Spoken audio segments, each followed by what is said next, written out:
So this one Wednesday is like a normal day for the whole school.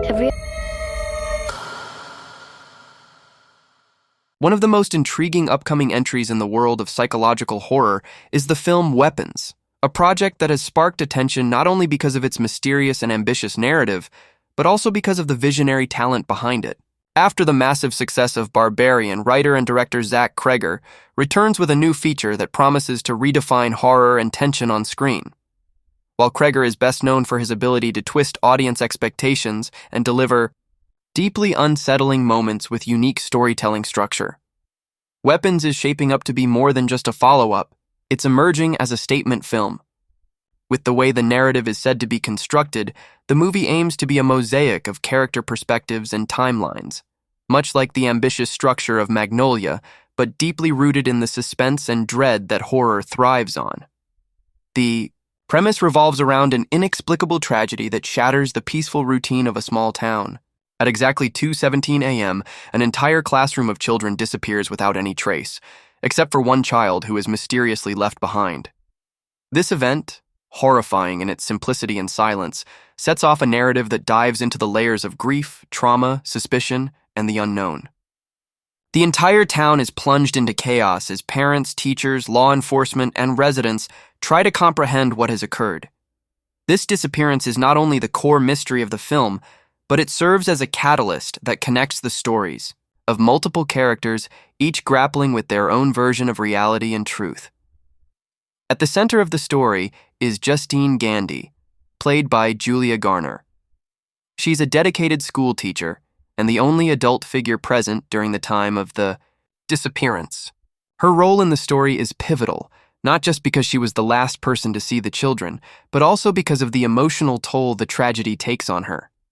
Garner's character must navigate her own sense of guilt, confusion, and responsibility as the town looks to her for answers. The emotional complexity that Garner is known for brings a grounded and raw dimension to Justine. She isn't portrayed as a perfect hero, but rather a deeply human character trying to cope with something that defies logic and explanation. Josh Brolin plays Archer Graff, a local man searching desperately for his son, who was one of the children, taken.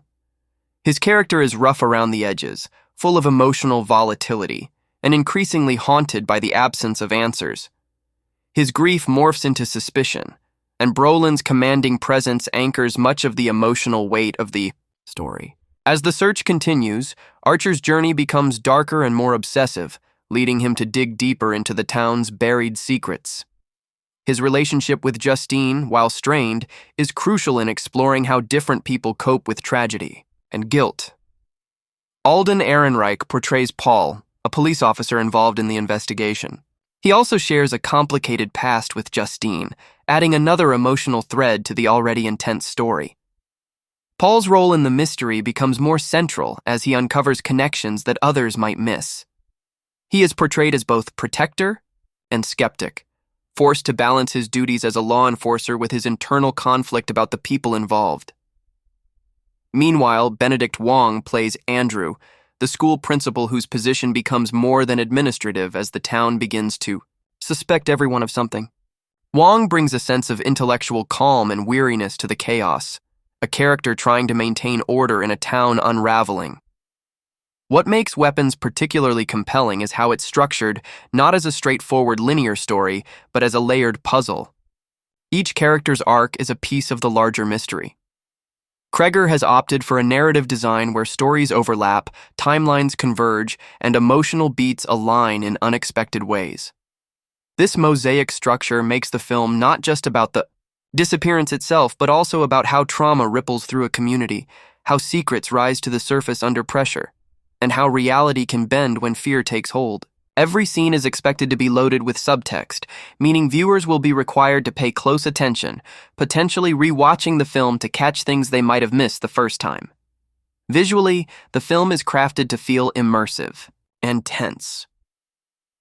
With Larkin Seipel behind the cinematography, the visual language of the movie leans heavily into contrast, shadows, and stillness, using the absence of motion and sound as a form of suspense.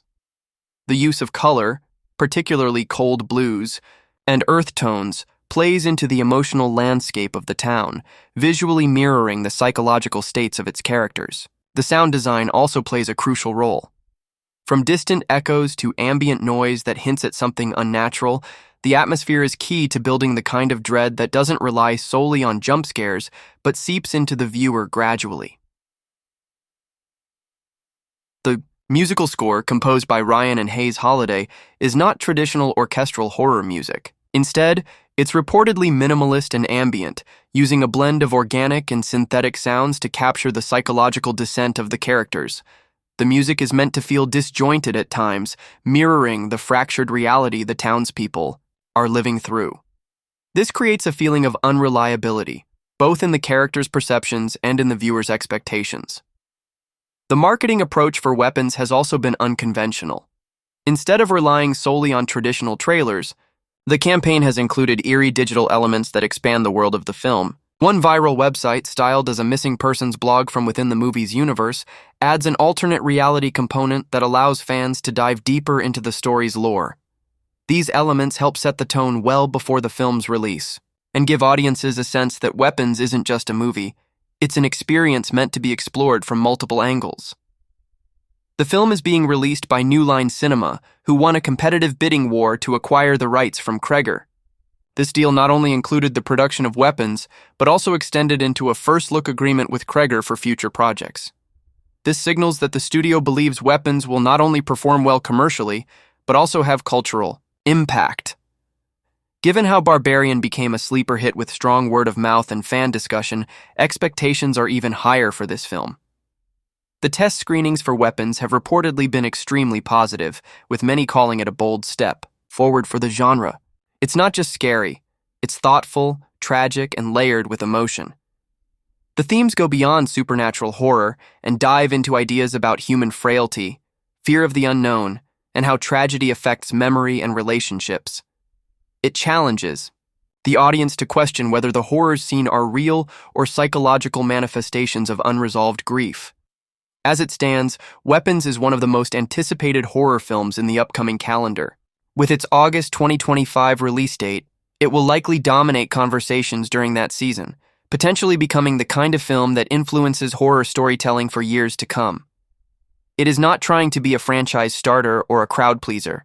It's aiming to be something much more daring and resonant. With a strong cast, a unique narrative approach, and the creative force of Zach Cregger steering the project, Weapons is shaping up to be a landmark psychological horror film that blends mystery, emotion, and terror in a way few films attempt.